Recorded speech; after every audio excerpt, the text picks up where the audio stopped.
dealing with stressful situations, both personally and as a leader, all this time.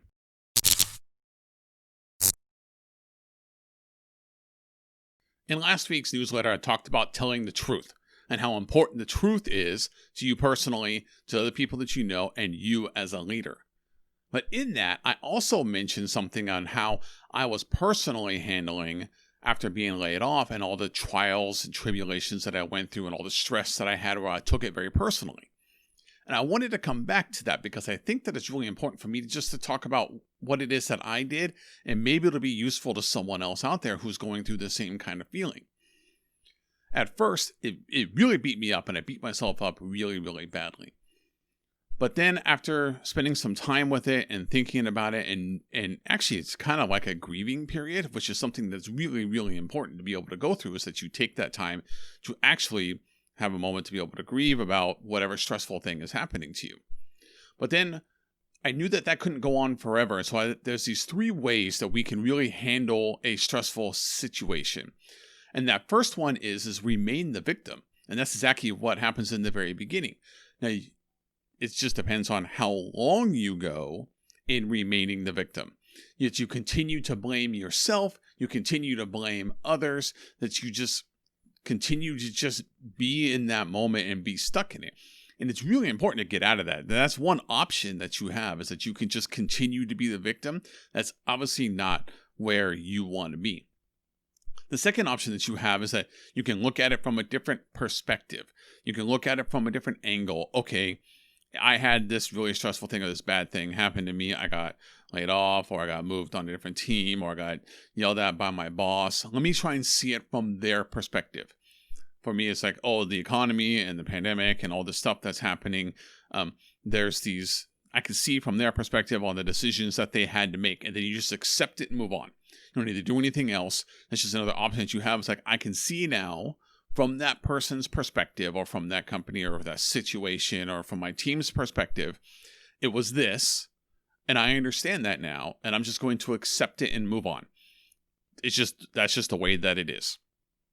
But the third option, which is the really powerful option, is to accept the change. And this is something that I wrote, because I do a weekly journal, and I wrote it down inside of my journal. And when I finally wrote it down, it finally clicked with me, is that you have to, for me, I needed to look at the situation and know that the buck stops with me. How I take the situation and the choices that I make afterwards, that's all on me. That's everything that I have in control. I can't control what other people think, what their decisions were, whatever else that they want to do. I can't control that. But I can control my reaction. And I can control my next steps that I'm going to do. And that's really where it came down to, is that just taking ownership and control of what I did have control over. And that's something that you can do personally and with your team too. When you're talking to someone, when you have someone on your team to come to you with some problems or with a stressful situation or something that they need to solve, is to know that, okay, let's focus on what it is that we actually have control over, and then let's move forward in that way. And so for me, what I really looked at was these 3 options. You have in that when you want to look at change. 1, learn from the past. What happened? What did I do? What could have been different? What happened then that I wish didn't happen? Just review that in the past. You're not going to dwell on it. You're going to say, hey, what happened? And I need to learn from it. You're not going to say, this happened in the past and it was this person's fault and that person's fault. You're still playing the victim there. What you're going to look at instead is, what happened? What can I learn from it? That could be things that happened to me. That could be things that happened to someone else. It could be the situation as a whole. What did I learn from that situation? What can I gain out of it by looking back and reviewing it? We do this in projects all the time, right? You do a retrospective at the end of the project. What did we learn? So what did you learn before the stress and during it? What did you learn when you were at that job and then you had to change jobs? What did you learn? What can you use to apply to things that are going to happen in the future? How can you change yourself learning from those? 2, take care of the present. Take care of yourself. Take the time to take a break, work on some things for you, protect the things that you have, put yourself in the best time, make sure that you just protect what you have. Take care, if you're out of work, if you're still getting up and you're showering and you're dressing and you're getting all the things to do to get ready for the day, take care of your present. Take care of the things that are right now. And the third thing is prepare for the future.